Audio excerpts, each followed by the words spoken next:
Oh, like Elizabeth Taylor, who is appearing on Broadway, Ken Norton is here because of the name he created in the past. He's here using his name as a sort of credit. And Gerry Cooney, likewise, is here to use his name also as a credit on his record, on the record of Gerry Cooney. It would look nice to beat a Ken Norton. But can he beat a Ken Norton? Let's take a look at Ken Norton's past. It's an interesting past. He got a reputation primarily for losing most fights to great fighters, with one very notable exception. It was like slaying a giant. Few fighters of that time even dreamed about beating Muhammad Ali. But in 1973, a young, relatively unknown Ken Norton found himself face to face with that legend. Norton, once a sparring partner with the only other man to have beaten Ali, Joe Frazier, broke Ali's jaw early in the fight, and he dominated him from start to finish. 7 points, Norton, 5 points. I'm totally elation. Just totally elation. I did the so-called impossible. I was 8-1 underdog. I toppled the world, the boxing world. I changed everything around completely, which is the same situation I'm in now. I'm an underdog. I'm supposed to be too old. I'm supposed to be out of shape. I'm supposed to be a bit too slow. And I haven't fought but once in the last 2 years. Whatever motivates him, money or pride, Norton is preparing for his 51st fight. It is both a successful and disappointing past that drives him on. The heavyweight championship of the world. After losing a rematch with Ali, Norton had his first championship bout against George Foreman. The powerful Foreman brought him to a humiliating defeat in 2 rounds, exposing a serious chink in his armor. Goes down again. A left hand on the side of the head. His legs are rubbery as the left hand goes to the side of his head. A right uppercut, a left jab, and a vicious left sends Norton crumbling to the canvas. The knockout stopped Norton only temporarily. While Hollywood was making his near-perfect body a sex symbol, he was preparing for a 3rd match with Muhammad Ali. He beat Jerry Quarry on the way to his real goal, the championship.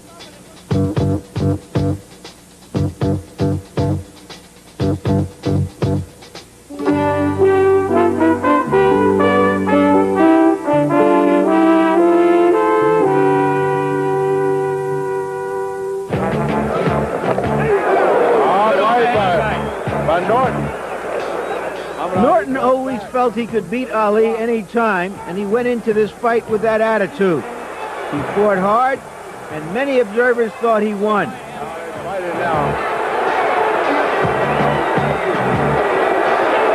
Norton is going at Ali. So much into it. And he won the fight so beautifully, and he executed his fight plan so beautifully, and he had so much left after the 15th round. And everybody told him afterwards that, gee, you got robbed. Everybody that you talked to said Ken Norton won that fight.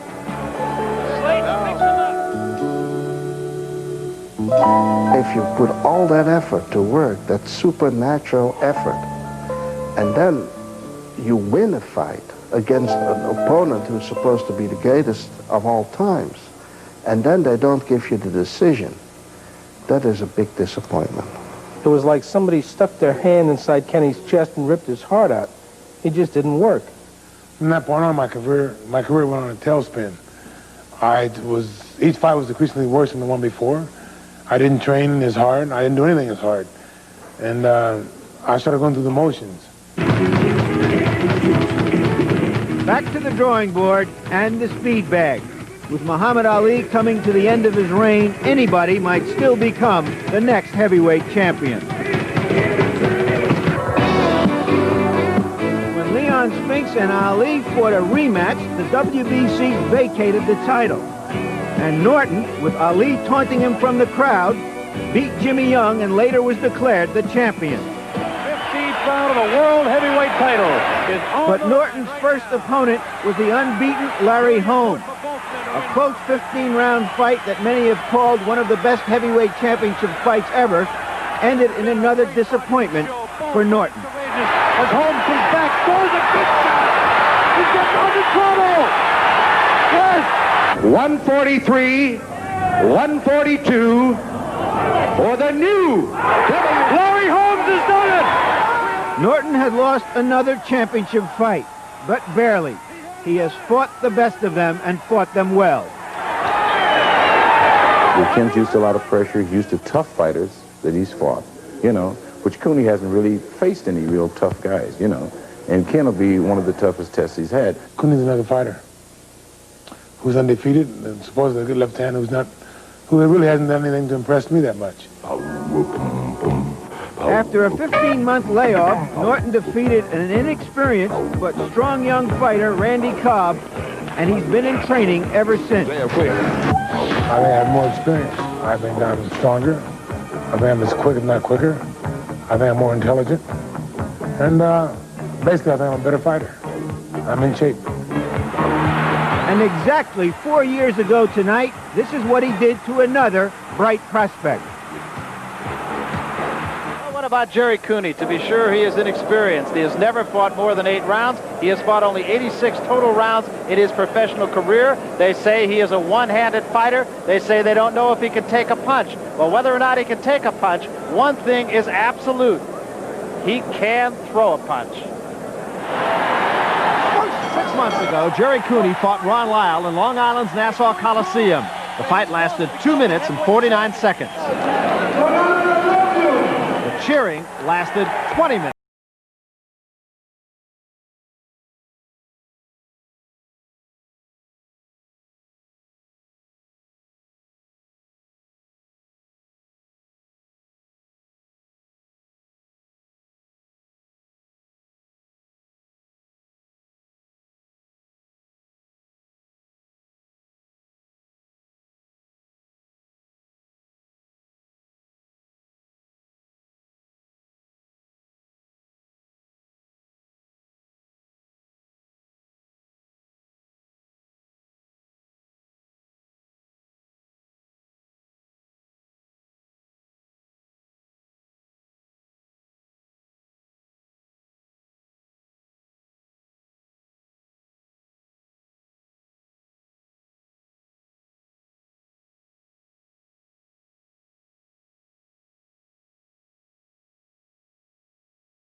And you heard 10,000 voices almost singularly crying out, Cooney, Cooney.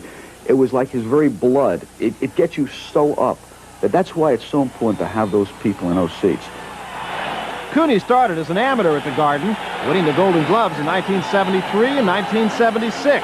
It was a great feeling. I was 16 years old, and I came out and fought in front of 21,000 people and was successful and knocked the guy out in the third round. So, yeah, it was a great moment for me. One of my great moments in the Garden. And as a professional, he fought in front of Garden crowds a dozen times, getting his first starring role as the main event against Dino Dennis in a dramatic display of his punching power.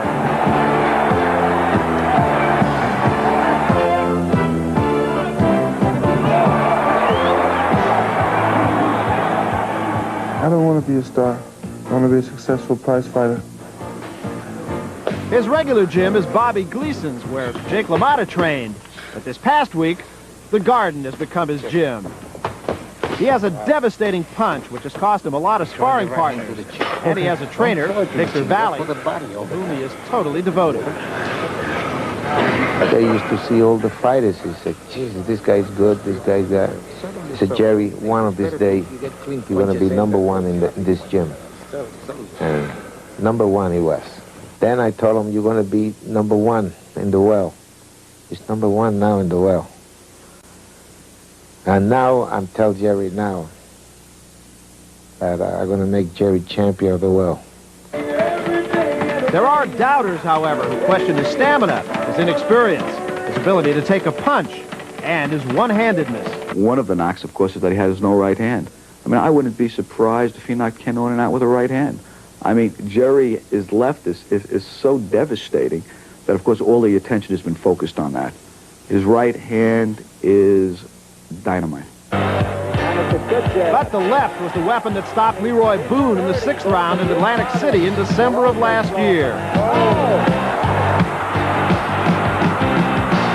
Against Jimmy Young, the right hand had a short debut, but the left dominated. The fight was stopped after 4 rounds because of a bad cut on Young's face.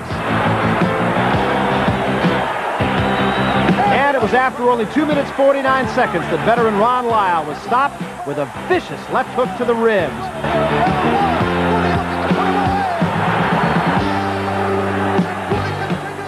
One hand or not, Gerry Cooney is an ominous puncher. Being a professional that he's trying to take from you, and you have to take from him first, you know. It's just one of those things. You have to get him before he gets you. It's similar to being a gladiator, I suppose. But the gladiator is a friendly New York kid who just wants to stay that way. I don't want to be any different than anybody else. And I just go and do my work. That's all that's important to me. But for Gerry Cooney, it may be too late for that. This is called Cooney country. And so far, he is the king of the land.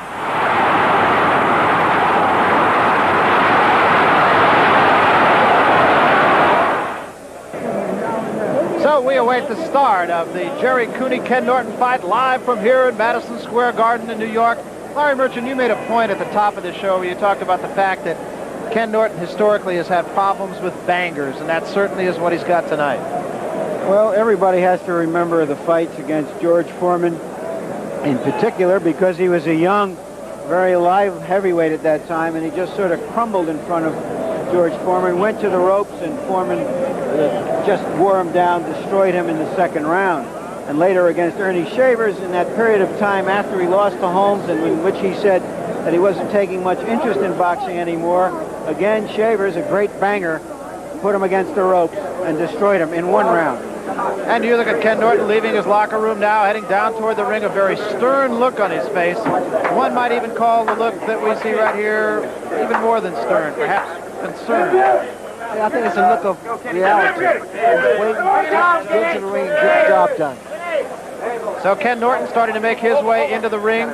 Norton sweating profusely, and Ray, you've made the point before that's very important that a fighter get warm in the locker room. Yes, Barry, a fighter must loosen up very well because a lot of fighters start off early and they're not loosened up enough, and the body reacts very differently. Let me ask you another hypothetical question, Ray. If you're Ken Norton, how do you fight this fight? Norton said in the Larry Holmes fight that he made a mistake in letting Holmes win the first few rounds. Now he's in a position where, in all honesty, I'm sure even he doesn't know if he can go the 10 rounds, so he may have to go out and get him early. Well, he must go out and do damage early. I think he can intimidate Gerry Cooney. Cooney's young. Cooney never really been in with a guy like a Ken Norton, and Ken Norton really has enough to get Cooney out of there, but you never can tell. The criticism of Cooney, of course, if any criticism, it's hard to criticize a guy who's won 24 fights and knocked out 20 of his opponents. As you look at Ken Norton, Norton is a man right now in Never Never Land. He has got to go out and get this fighter. I think it's safe to say that it's just about over.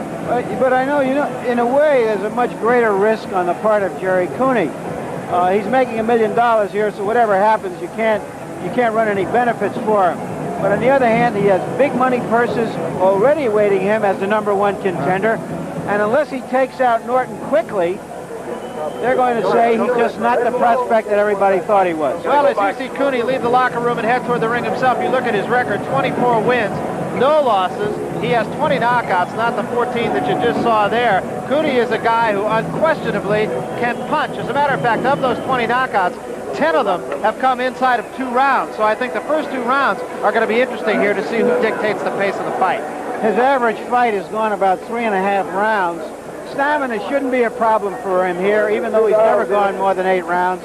This is only a 10-round fight. He's not fighting a fighter who's going to run a great deal from him. It's not a 15-round fight. In that case, you would seriously wonder how he would react in the late rounds. Let me once again, Ray, ask you about the psychological aspects of the sport of boxing. Cooney has made Norton be the first one in the ring and wait for him. Is that an advantage? Sometimes, especially here, I think by being a hometown favorite, it plays a role, a psychological role on your challenger's head. Ken Norton, of course, is a guy who has aspired to the heavyweight championship for years and years. I think maybe Jerry Eisenberg of the New York Post put it best when he said, destiny always seems to sneak up on Ken Norton and kick him in his aspirations. So Norton is the man who now must await. Gerry Cooney's coming into the ring. He is about to do so now as he makes his appearance before the Garden crowd. The crowd comes to its feet singularly here to cheer on Gerry Cooney, who without question is the hometown favorite. He comes in clad in a green robe. All his handlers are in green. Gerry Cooney is the public choice, to be sure. Cooney, too, comes in looking very stern, very concerned at this juncture. This is a big shot for him. You look at the Garden crowd here, cheering on Gerry Cooney. There is Don King, of course, one of the biggest and most powerful promoters here, and another onlooker who is ringside. We'll try to get a shot of him as time goes on. Many, many celebrities ringside here, but Joe DiMaggio was introduced to the crowd moments ago and drew the kind of applause that the Clipper always does draw here in the city of New York. He is still an idol, even some 20 years almost after his retirement, 30 years I should say, after his retirement from the game of baseball. So Ken Norton and Gerry Cooney just about to have at each other in this showdown fight. It is absolutely, even though I admit to it being a cliche, a must fight for Ken Norton, for Gerry Cooney. It is a fight he has to have if he wants a title shot. And that, of course, would be the next logical step for him. To the ring announcer now, and Jack Lee for the introduction of the fighters. Good evening, ladies and gentlemen, and welcome to Madison Square Garden, the world's #1 sports and entertainment center, for tonight's 10-round heavyweight main event, sanctioned and supervised by the New York State Athletic Commission, Jack Prenderville, chairman. Your judges for the main event, Harold Letterman and Tony Castellano. The timekeeper is Fred Abatello. Counting for the knockdowns at the bell is Johnny Lobianco. Ladies and gentlemen, here are the principals in tonight's 10-round heavyweight main event. In the corner to my left, he hails from Los Angeles, California. He wears dark blue trunks trimmed in white. He weighs 225 pounds. Here is the former WBC heavyweight champion of the world, Ken Norton. His opponent in the corner to my right, undefeated in 24 professional fights with 21 knockouts. He hails from Huntington, New York, 225.25 pounds. He's decked out in all green with white and red stripes. Gentleman, Gerry Cooney. 10 rounds, final contest of the evening.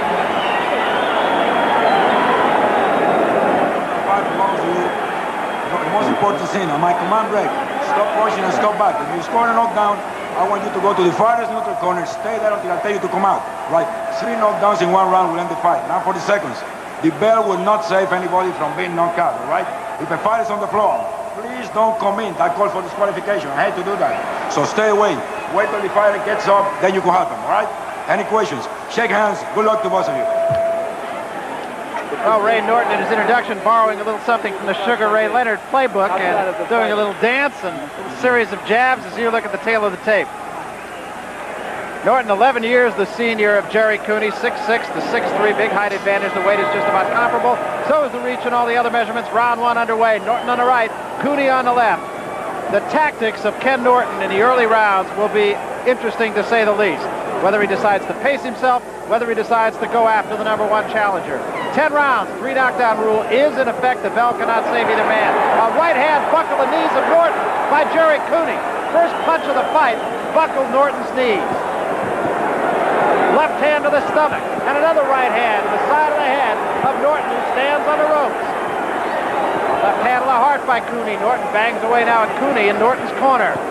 And another left hand scores, and again, the legs of Norton wobble. Norton is hurt in his own corner. Cooney trying to measure him. Misses 2 uppercuts, but scores with combinations of left stands Norton straight up. Norton is about to drop. Norton is on his knees and finally slumps in the corner. He is not going to get up from this. The fight is over in 54 seconds. And if there was ever any doubt as to the punching power of Gerry Cooney, Ray Leonard, I think that doubt was put to bed right here. Right. Cooney went out and did pretty much what I expected, but that was very dangerous when he was able to deliver it 5, 6 blows, and the referee just stood there. I think the referee should have stopped the fight a lot sooner. Norton was almost in a position where he was unable to fall down. He was kind of in a lodged position in his own corner. His knees never did touch, and so Cooney, of course, doing the right thing by just continuing to punch, but I think you make a very good point in that Tony Perez may have considered stepping in a little bit sooner than he did.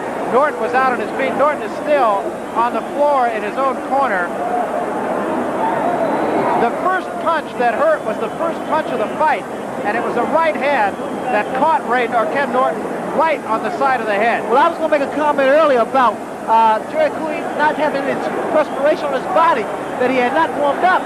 But as we can see, he didn't need to warm up because he possessed so much strength, and I'm pretty sure this is going to silence a lot of the critics that Cooney has one hand. Well, I don't think there was any question about it. Right from the start of the fight, Cooney hurt Norton with the first punch. Now, I don't know, you may have to go back and you say, was Norton really prepared for this fight? Because the first punch of the fight buckled his knees. Well, I'm quite sure Ken Norton was prepared for the fight. In fact, he's been in the ring with some of the all-time greats, and he knows what happens when you get into the ring unprepared. Ken Norton was in tip-top shape, and I'm quite sure he will give Cooney credit. Now, you and I have had a chance to watch some of the great heavyweights. We've watched Larry Holmes together. Just off the top of your head, how would you compare Gerry Cooney right now with a Larry Holmes?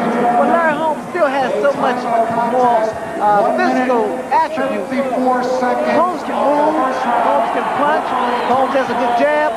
Whereas that, we really, I think, be very curious to see what Gerry Cooney can do with a guy that is mobile and really a good technician like Larry Holmes. Well, of course, tonight is a great indication of the punching power of Gerry Cooney. There's no question about that. As far as stamina, how far he can go, what he would do against a champion like Larry Holmes, that still remains to be seen. That's true, but what he exemplified tonight, I'm quite sure he's in the back of a lot of people's minds.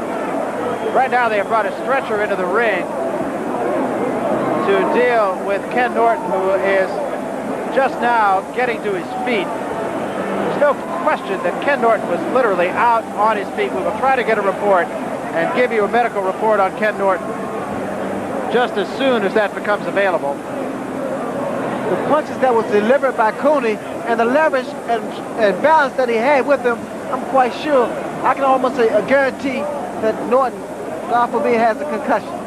I think you can see that Ken Norton is conscious. He is sitting on his stool now. Commotion reigning all over the ring. More people in the ring, I think, than in the house here at Madison Square Garden. Gerry Cooney acknowledging some of the photographers standing up at the ringside. Acknowledging the crowd. He was unquestionably the crowd favorite. I think everybody, just looking at the people around here, Ray, everybody has kind of a shocked expression on their face that the thing ended as quickly as it did. Tell when to go. We're up in the ring now. Gerry, how early in that round did you hurt him? Well, I hit him with a straight right hand. And I saw him back up on the ropes. So Victor told me to be cautious at all times. And if I see my openings to go in and work as planned.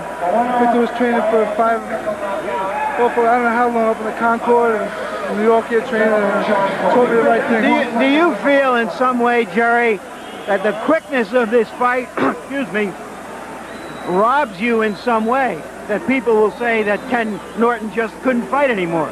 Doesn't matter to me anymore. I have my people here, my fans. We train hard. Mike Jones, Dennis Rappaport, Victor Valley, and myself. All right, we just love him, that's all. All right, what is next? Is Mike Weaver next for the WBA championship? Left to my managers, Mike Jones and Dennis Rappaport and Victor All right, Valley. Mike Jones here is nodding and saying that Mike Weaver will be your next opponent for the heavyweight championship. Would you explain to our audience why Mike Weaver instead of Larry Holmes? Well, since I turned professional, I just do the fighting. My managers do the managing. My man here, Victor, gets me in shape. I just leave it that way. Well, they must be doing a perfect job so far. Dennis Rappaport, would you tell us why is he fighting Mike Weaver instead of Larry Holmes? We really didn't have a choice. Our first preference would have been Holmes. Holmes has refused to fight Cooney, in spite of what he said to the media, where he verbalizes one thing, but in fact, and in truth, when it came time to sign a contract, he refused. They never signed. Kid was supposed to get back to us 3 months ago. Me and Mike called him several times. Never got back to us after a meeting where we were supposed to sign a contract. Are you concerned that the critics will say, well, he's beaten another fighter of the 70s. He's now going a total of about 4 or 5 rounds with fighters in the 70s, but he hasn't fought a good young fighter yet. Larry, if at the end of Gerry's career, he never goes more than 2 rounds, thank the Lord, and we'll be very happy. It'll prove that he's the greatest fighter of all time. Let the cynics ask the same questions when he's heavyweight champion of the world, because that's his destiny, the championship of the world. Thank you very much. I'll be back in a few moments. I'm going to try to reach Ken Norton. Back to ringside. All right, thank you very much, Larry Merchant. Larry is now working his way through some of the crowd to try to get to Ken Norton's corner. We will try to have a report just on what kind of condition Norton is in. If it is at all possible, we will try to get an interview with the loser. We right now are going to have an opportunity to look at the entire, when I say entire, I mean 54 seconds of this fight. There was just never a doubt about the outcome of the fight from the first punch that was thrown by Gerry Cooney, which was a right-hand lead. You heard him talk to Larry Merchant about it as it being a straight right hand. When it happened, I believe we said that the knees of Ken Norton buckled. And now let's take one more look. Ray Leonard, we're going to get a chance to see from the beginning of this fight right to the end of it, 54 seconds long. They started in the center of the ring, and you can see Norton really not going to that peekaboo kind of defense in the early round. Well, Norton tried to see whether or not his left jab could do any damage to Cooney. And this is a very fast pace, especially for heavyweights. Now the right hand from Cooney will come right there. The right hand, and you see the knees of Norton buckle just that quick. Great shot. Well, Cooney possessed so much strength, so much power in his left hand and his right hand, as we see. And here he's just taking control of Ken Norton completely. Now, right at that juncture, I think you saw that Ken Norton was a beaten man. He did all he could just to get off the ropes. But again, just a stinging left hand to the face right there. Now Cooney turns Norton around, and once he does that, he misses those 2 uppercuts. I think it was the last punch he missed. Well, Barry, here we see a lot of punches being thrown, and right here, I think the referee should have jumped in. Look at the punches that are being thrown and landed. Just a brutal beating in a very short space of time, administered by Gerry Cooney to the former champion Ken Norton. Ray, we're going to get another shot at this from a different angle. Let's look at it one more time. Now we can see the power that Cooney possesses as he throws that beautiful left hook. It's a very short and powerful left hook. And here Norton is basically trying to hold on because he is hurt. And Cooney's trying to get around him. In fact, he's doing a pretty good job of movement, gaining position, gaining leverage, and starting to take full control of the opportunity that he has here. Now, he missed those 2 uppercuts, but after that, he did not miss a punch. There's 1 right here, 1, and then 2, and another punch that scores up on the shoulder, although at this juncture that can hurt. 3, 4, and 5 or 6 more punches before the referee, Tony Perez, finally stepped in and stopped the fight. There was always the question about the right hand. That question was answered tonight. Right now, Larry Merchant is up in the ring. Let's go to Larry, see if he has a report on Ken Norton. Larry? Exactly 4 years ago tonight, Ken Norton ended the dreams of Dwayne Bobbick with a 58-second KO in the first round. I was here at the time, and I was thankful that I wasn't getting paid by the round. Here tonight, he lasted about twice as long, and that's all. This fight has been star-crossed from the very beginning when it was originally scheduled for a big MAPS promotion here at the Garden. It came back, and the only people who have been hurt worse than Ken Norton tonight have been Madison Square Garden's promoters, because the fight only drew about 7,000 or 8,000 people. The 2 fighters were promised a total of almost $2 million. There was nowhere near that here in the Garden tonight. Estimates that they may have lost up to $1 million. Now the heavyweight division stands something sort of like this. Larry Holmes is acknowledged and recognized, and rightly so, as the best heavyweight in the world. Right behind him, Mike Weaver, who is a WBA champion, and Gerry Cooney, who is the #1 ranked challenger. And 2 very promising youngsters right behind them, Mike Dokes and Greg Page, both unbeaten, both highly talented. I doubt, however, that Gerry Cooney is going to come out of this fight unscathed. He still hasn't beaten a live young fighter. Now we're going to go back to ringside with Ray and Barry. Okay, thank you, Larry Merchant. Well, point well taken. The Garden did come out probably the biggest loser. Unquestionably, the biggest winner was Gerry Cooney. Ken Norton had said long ago, actually before he went into his 15-month retirement, that after the Muhammad Ali fight at Yankee Stadium, he was never the same fighter again. He lost the fight in that case that he thought he won. It went 15 rounds, and Norton fought a great fight, went right down to the final round before he lost it. He said, I never trained so hard again. He said, I never could put the same kind of drive, the same kind of feeling into it. I have never been the same fighter ever since. I think that was clearly evident tonight. Ray, I would think that at this point, were you to be Ken Norton, you would have to say, it's been a great business, and now let's think about the movies. I'm quite sure Ken Norton, he knows fully well now that his career here in the ring has ended, and he's a smart enough man to know that. Your body, it tells you, sends you messages in very mysterious ways, and I'm quite sure Ken Norton has received that message. All right, we're going to get an opportunity to see that punch once again. The punch that really did the damage was the very first punch of the fight. It was a straight right hand. They started in the middle of the ring. Actually, Norton doing a lot of bobbing and weaving and up and down kind of motion rather than the kind of peekaboo style that had become his trademark defensively. Here's another look at it. Larry Merchant has joined us ringside now. Larry, let's talk about your evaluation of it. That first right hand really was all she wrote. Well, we've talked about this all night long. That Ken Norton's problems are early in fights. If he gets past the first few rounds, his confidence grows. But there he was caught by the right hand, and his knees buckled, and he goes to the ropes. Again, characteristically, he did that against George Foreman. He did that against Ernie Shavers. He's doing that against a smart and very strong young fighter here, and he just can't handle it. The left hand right there was the finisher, I believe. He got stunned earlier, and there he goes, and he just got pinned against the bottom strand of the rope, and he was sitting there somehow subconsciously just trying to stay upright by sitting on that bottom strand, but just taking more and more punishment. He was dazed and helpless. He's all right now. We were in the corner. The doctors didn't want him to do any talking, but he said he was all right. He didn't know what happened and what